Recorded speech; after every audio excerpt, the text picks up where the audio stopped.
Hello? Yes po. Hello? Yes po, attorney. Sige po.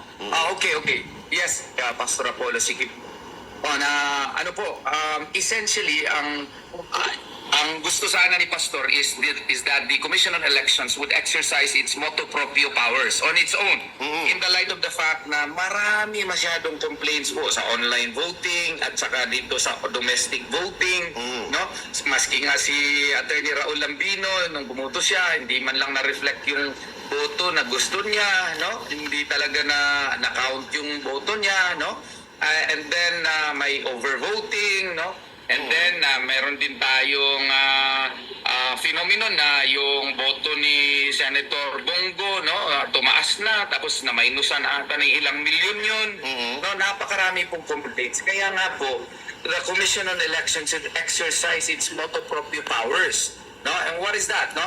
Since the Commission on Elections under Article 9C of the 1987 Constitution has been granted the power and authority to supervise our elections and investigate and where appropriate prosecute cases of violations of election laws. Medyo napupusok siya. Including Nawawala. or omissions constituting election frauds, offenses, and malpractice, widespread election was conducted, then the Commission on Elections should do something on its own, even without a election protest. It can do so just to be able to arrest the declining trust of the people with the election processes. Kaya anong gawain nila? No? Mag-manual recount sila kasi Kaya nga, manual. alam mo, yung manual counting in the precinct level, mandated yan ng batas. That's Section 31 of Republic Act 9361. Exactly. 9369 rather. Yes. Hindi nila ginawa. Kaya nga ang daming complaint ngayon.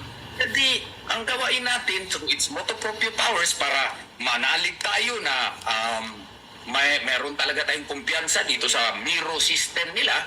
Hindi i-manual recount natin kung magkatugma ba yung election return saka doon sa mabalota. Kasi yan sana ang nakasaad sa batas pero hindi sinunod.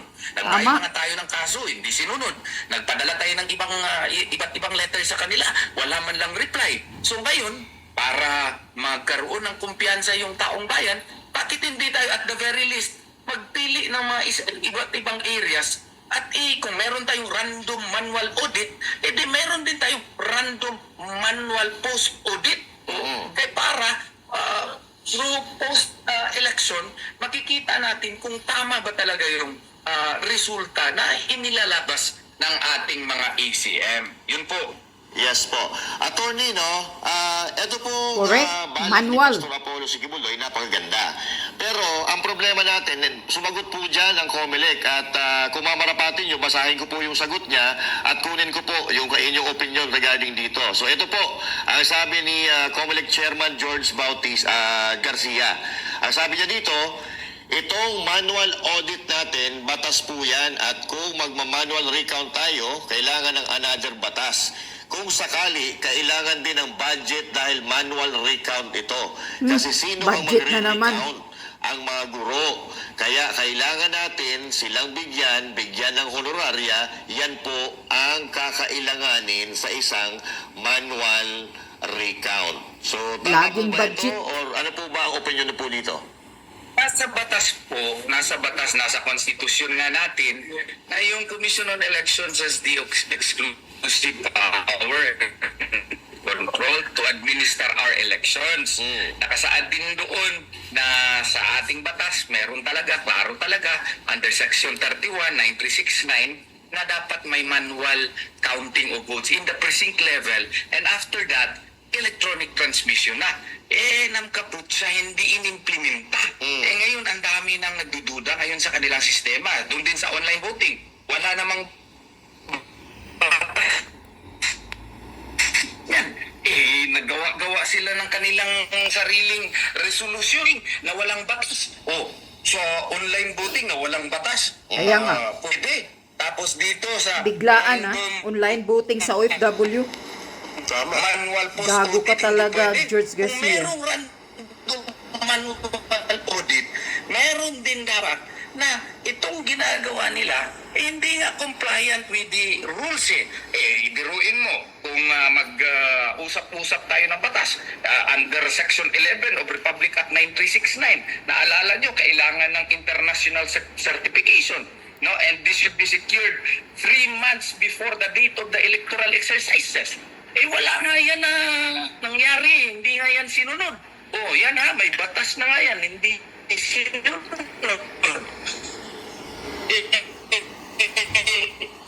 Ito pa, na nagdududa na tayo ng Commission on Elections, no?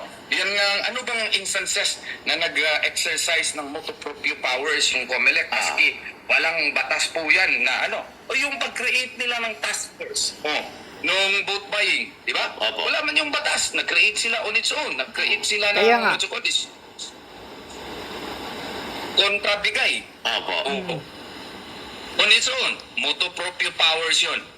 Nag-issue silang memorandum doon sa PNP to arrest individuals caught in the act of vote buying. Wala man yung batas.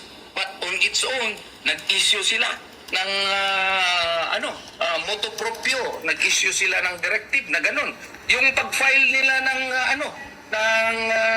to declare a candidate as nuisance nung COMELEC Law Department on its own walang nag-file ng petition pero sila na mismo. Kasi ang sinight nila motu proprio. Motu proprio power on its own.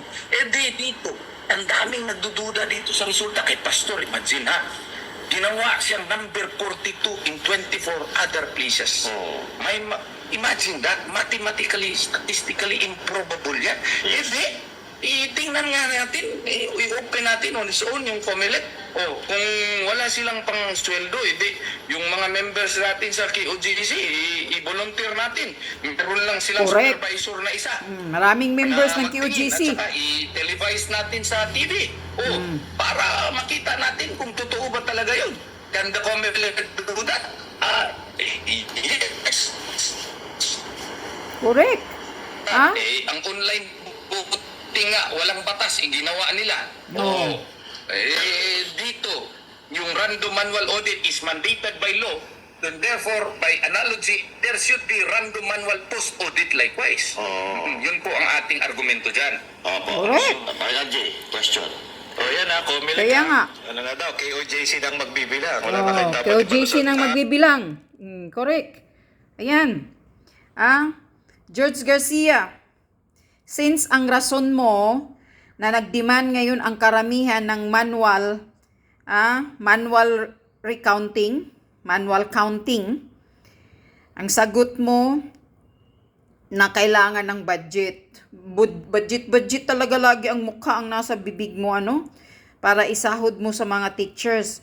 So ngayon, hindi na kailangan ng mga teachers pa ang kukunin mo. Ayan, nag-o-offer na si Attorney Torion na pwedeng ang mga members ng mga Kingdom of Jesus Christ, yan ang gagamitin mo. Sila ang magtrabaho sa manual counting. Para hindi na kailangan na swelduhan mo pa. Ang dami mong nilabag, George Garcia. Itong online voting, bigla-bigla kang nagbigay ng ganitong resolution online voting sa mga OFW na wala sa batas. Kaya marami tuloy ang hindi nakabuto. Dahil marami ang hindi bihasa o yung hindi talaga marunong sa mga online na mga paggawa ng ganitong mga transaction. Tapos biglaan mo silang binigyan ng ganitong online voting na wala sa batas. Isa na yan nilabag mo.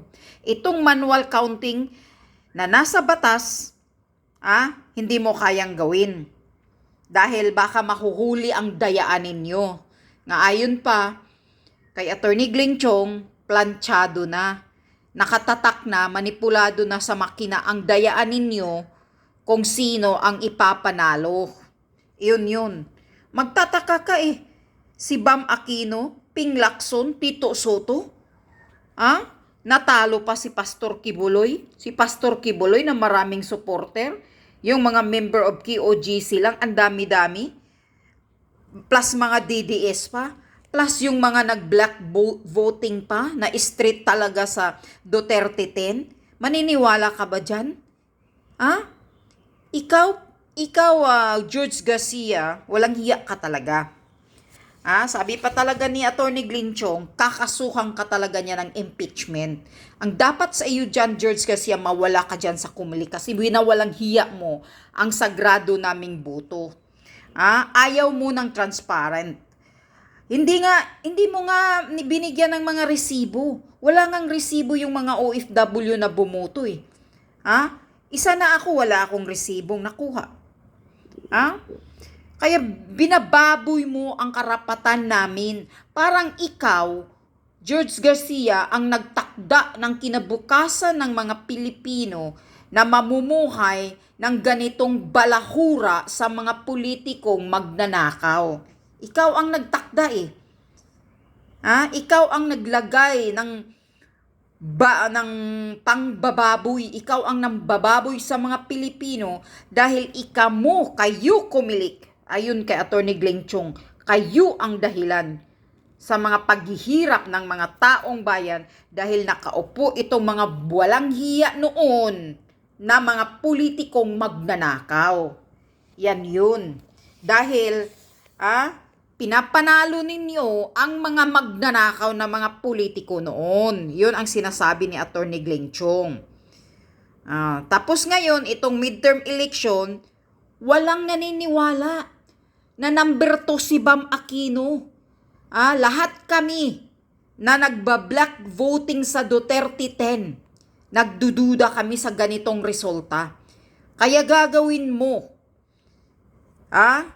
kami ang masusunod, putang ina ka, George Garcia. Taong bayan ang masusunod na mag-manual counting mo yang lahat ng boto namin. Wala kang magagawa, George Garcia. We are the sovereign niya. Kami ang masusunod. Ikaw, George Garcia, putang ina ka, appointed ka lang dyan sa Comelec. Pero ikaw ang nagbabalahura sa kinabukasan naming mga Pilipino. Yan ang tandaan mo. Dahil sa pinapapanalo mo yung mga magnanakaw noon pa na mga kandidato. Yan dahil nakaupo yung mga hudas na mga kandidato noon, kaya kami naghihirap ngayon. Tapos ngayon, bago na kunyari, miro na kunyari, pero anong nangyayari? May transparency ka ba? So we demand the manual counting ngayon. I-manual mo ito, George Garcia, wala kang magagawa, nasa batas ito. Hayop ka. Kami ang masusunod, mga taong bayan, kasi kami ang bumoto. Buto namin yan. Ikaw, lumalamon ka ng pira namin, mga taxpayer, appointed ka lang yan. Kaya wag kang magtakda ng kinabukasan namin na ganito ang gagawin mo. Sundin mo ang batas, nasa batas yang manual counting. Hayop ka na George Garcia ka. Kaya sana itutuloy ni Atty. Glinchong ang pagkaso sa'yo ng impeachment. Kailangan mawala kayong lahat dyan, mga komisyoner. Papalitan kayo ng bago at babalik na sa susunod na eleksyon sa 2028. Ibabalik ang manual. Hayop ka. Ganito yun ang nangyayari eh. Kaya puro nakaupo noon ang mga kawatan ng mga power tripper, mga abusado, ang dahil sa Comelec. Yun ang sinasabi ni Atty. Glenchong. Dahil sa Comelec.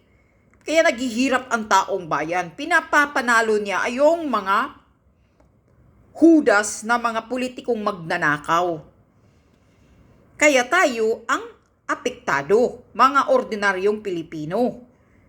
Sino si George Garcia? Bakit siya ang nagtakda ng kinabukasan natin? Bakit siya ang masusunod na isang appointed lang siya dyan sa Comelec? At sagrado itong boto namin. Lumalamon lang yung hudas na George Garcia ng sahod na galing sa atin. Tapos tayo ang ginagago. Putang ina ka. Lumayas ka dyan, George Garcia. Sana itutuloy ni Atty. Gling Chong ang impeachment sa'yo. Maraming batas na hindi mo sinusunod. Putang ina ka. Nasa batas yan, yung manual. Ibalik mo yung manual. Nandito yung mga members of KOJC mag-volunteer. Sila ang gagawa ng manual counting. Tingnan natin yung mandaraya ninyo. Sabi pa nga ni Atty. Gling Chong, ilang taon na kayong nandaraya sa mga Pilipino. Putang ina kayong kumilik.